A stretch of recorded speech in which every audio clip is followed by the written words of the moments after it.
बुधवार को मथुरा के कृष्णानगर स्थित सर्वोदय हॉस्पिटल में किडनी से जुड़ी बीमारियों को लेकर एक निशुल्क मेडिकल कैंप का आयोजन किया गया। यहां दर्जनों मरीजों के स्वास्थ्य की सुप्रसिद्ध यूरोलॉजिस्ट ने जांच की। सर्वोदय हॉस्पिटल मथुरा के इंचार्ज संतोष मिश्रा का इस कैंप में विशेष सहयोग रहा। आज खास मुलाकात में हमारे साथ मौजूद हैं सर्वोदय हॉस्पिटल के यूरोलॉजी डिपार्टमेंट के एचओडी डॉक्टर तनुजपाल भाटिया।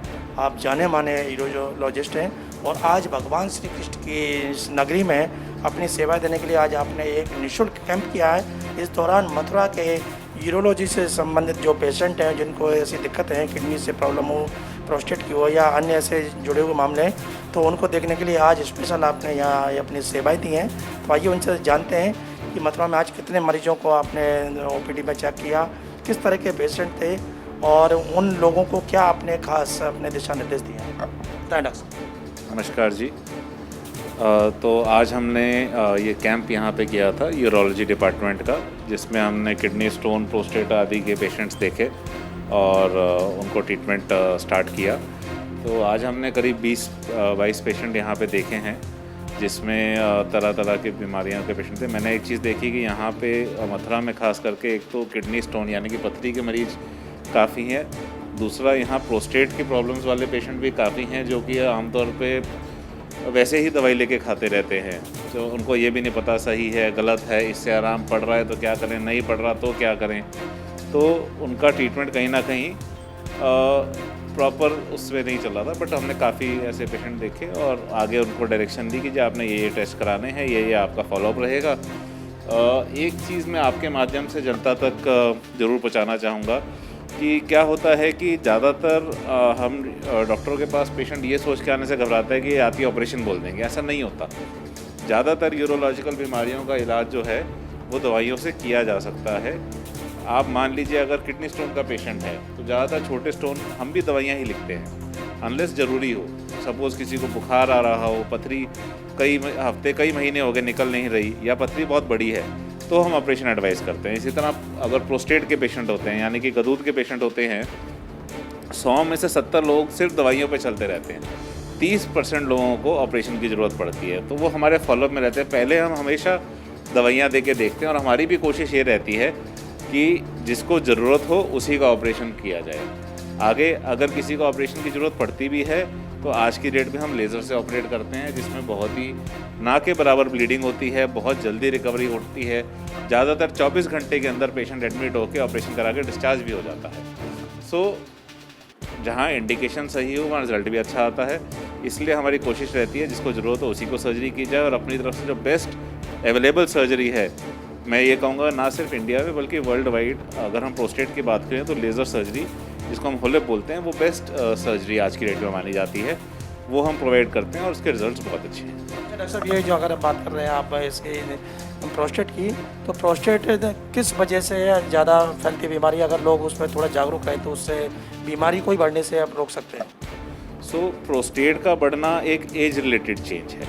जैसे बहुत सारी और बीमारियां होती हैं जो एज रिलेटेड होती हैं। इवन ये हमारे बाल सफ़ेद होना या घुटनों की प्रॉब्लम या कैटरैक्ट, ये भी एज रिलेटेड है। इसी तरह प्रोस्टेट जो है, कितनी उम्र से शुरू होती है? ज़्यादातर ये 50 साल के ऊपर के मर्दों को होती हैं। बट एक चीज़ मैं आपको और बताना चाहूँगा, हाल में हम 40-45 साल में भी ये प्रॉब्लम देख रहे हैं, बिकॉज स्ट्रेस लेवल बढ़ गया है। जैसे बाकी बीमारियों का भी रुझान अब ये है कि वो यंगर एज में ज़्यादा हो रही है, प्रोस्टेट का भी ऐसे, बट फिर भी मेजॉरिटी 50 साल से ऊपर के मर्दों में होती है। जैसे जैसे उम्र बढ़ती है प्रोस्टेट साइज़ में बढ़ता है, पेशाब के रास्ते में रुकावट पैदा कर सकता है, और उसके हिसाब से कितनी रुकावट पैदा कर रहा है उसके हिसाब से हम इलाज करते हैं। कई मरीज का सोचते हैं कि जी मेरा अल्ट्रासाउंड में साइज़ क्या है, मैं उसके हिसाब से वो सोचते हैं कि जी बढ़ गया तो इलाज की ज़रूरत है, नहीं बढ़ा तो ज़रूरत नहीं है, या बढ़ गया तो कितना बढ़ गया। असल में हम लक्षणों पे ज़्यादा जाते हैं, मरीज को दिक्कत कितनी कर रहा है वो प्रोस्टेट, वो ज़्यादा इंपॉर्टेंट है। जैसे कि बहुत बड़े प्रोस्टेट के साथ भी ज़रूरी नहीं कि पेशेंट को एक भी लक्षण हो, वहीं थोड़ा सा प्रोस्टेट बढ़ा हुआ हो और बहुत लक्षण आ जाते हैं। यहाँ तक ज़्यादा डिले कर दो तो किडनी भी ख़राब होने का रिस्क रहता है। तो इसलिए टाइमली कंसर्न स्पेशलिस्ट को दिखा के ट्रीटमेंट लेना ज़रूरी है। प्रोस्टेट के जो पेशेंट हैं उनको क्या सावधानियां बरतनी चाहिए? तो प्रोस्टेट के जो पेशेंट हैं उनको सबसे पहले तो अपने लिक्विड इनटेक को नियंत्रण में रखना चाहिए। यानी कि अगर आप कम लेते हैं तो थोड़ा बढ़ा दीजिए, बहुत ज़्यादा लेते हैं तो थोड़ा कम कर दीजिए। एक नियमित रूप से पानी पीते रहिए।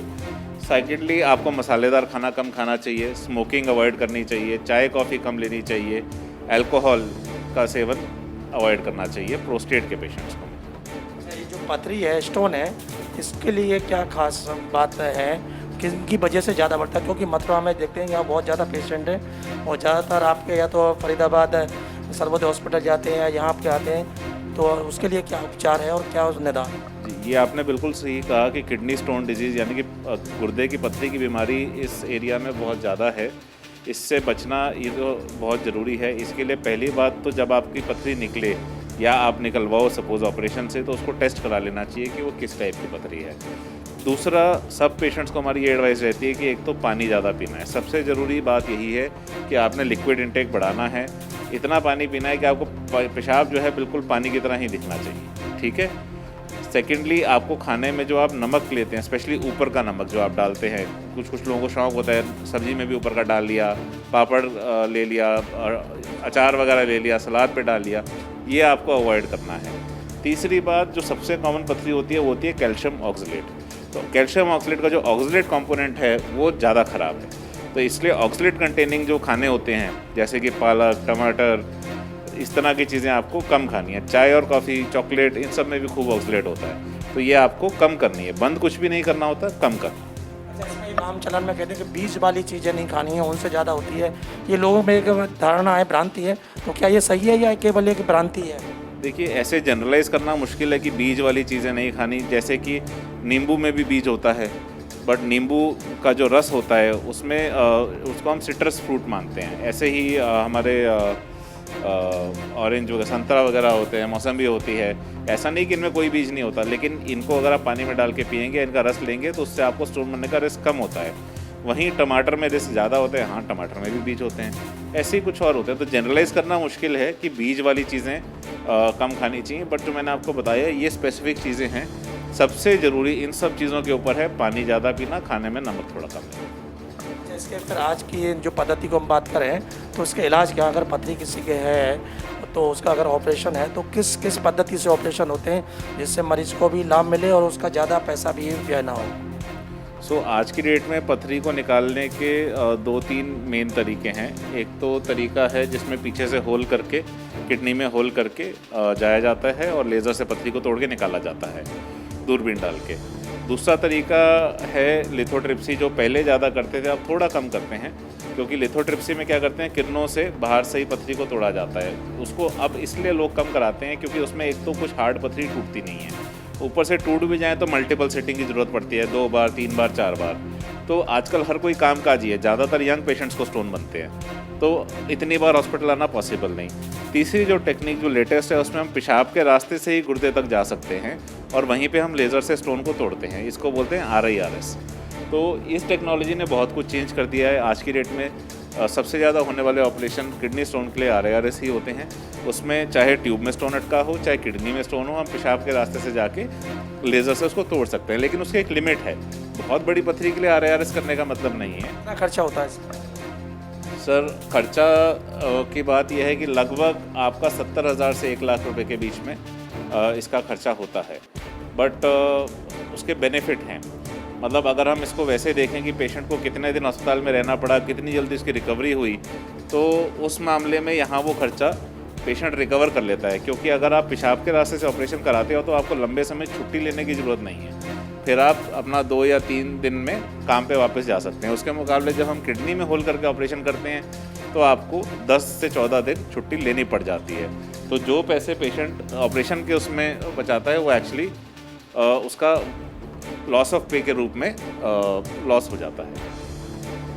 ये सुना आपने, आया हमारे साथ मौजूद रहे इस खास मुलाकात में डॉक्टर तनुज पाल भाटिया। आप एक यूरोलॉजिस्ट हैं और बहुत अच्छी बातें इन्होंने आज बताई हैं कि ये 2 खास बीमारी, प्रोस्टेट और किडनी स्टोन, और हमारे अगर हम बात करें मथुरा जनपद आसपास के एरिया में तो ये बीमारियां सामान्य से कुछ ज़्यादा देखने को मिल रही हैं। तो इन बीमारियों से कैसे बचा जाए, कौन कौन सी सावधानियां रखें जिससे इनको बच सके, और अगर ये बीमारी हो जाती है तो उसका सही इलाज, यानी कहते हैं कि नीम हकीम खतरा जान, उनके चक्कर में ना फंसें, उससे कहीं ना कहीं शरीर को भी नुकसान पहुंचता है और बीमारी का भी इलाज नहीं होता है। और हम बहुत कुछ अपने पैसा भी बेफालतू में खर्च कर चुके हैं। तो सही इलाज के लिए अगर आप सही डॉक्टर के पास जाएंगे, सही उसकी सलाह लेंगे, तो आपको बहुत जल्दी उस बीमारी से छुटकारा मिलेगा। तो इसके लिए आज हमारे साथ डॉक्टर साहब ने बहुत ही बेहतरीन तरीके से अपने कीमती समय में से समय दिया, और आज आपने मथुरा में जो एक स्पेशल जो कैंप किया है, और मथुरा के 20-25 लोगों को जो आज ओपीडी में चेक कर उनको अपनी सेवाएं दी हैं। और खासकर डॉक्टर साहब ने जो बताया कि ज़्यादातर जो आज पेशेंट रहे हैं वो प्रोस्टेट और किडनी के ही ज़्यादा रहे हैं, और उन्हीं को आज यहाँ देखा गया है। और डॉक्टर साहब अगला कैंप कब होगा? अगला कैंप जी 2 हफ्ते बाद होगा, सितंबर के पहले सप्ताह में बुधवार को होगा। बराबर यहाँ जो सर्वोदय हेल्थ क्लिनिक है, अपना हॉस्पिटल है, यहाँ बराबर इसी तरह से समय समय पर कभी स्टोन को लेकर, किडनी को लेकर, तो कभी हड्डियों के विशेषज्ञ अलग अलग, कभी डायबिटीज़ के पेशेंट को देखा जाता है। तो यहाँ निरंतर ऐसे निःशुल्क शिविर लगाए जाते हैं। तो यदि आपको अगर इसके बारे में जानकारी नहीं है तो आपको मालूम होगा कृष्णा नगर में ये सर्वोदय हॉस्पिटल है, और यहाँ आकर आप ऐसे जो निःशुल्क समय समय पर जो शिविर लगते हैं उनका भी आप लाभ ले सकते हैं, क्योंकि सर्वोदय हॉस्पिटल द्वारा ब्रजवासियों की सेवा के लिए मथुरा में, वृंदावन में, कोसी, गोवर्धन में इस तरह के आयोजन लगातार किए जाते हैं। जी9 न्यूज़ के लिए कैमरा पर्सन रिंकू वर्मा के साथ सुशील गोस्वामी, मथुरा।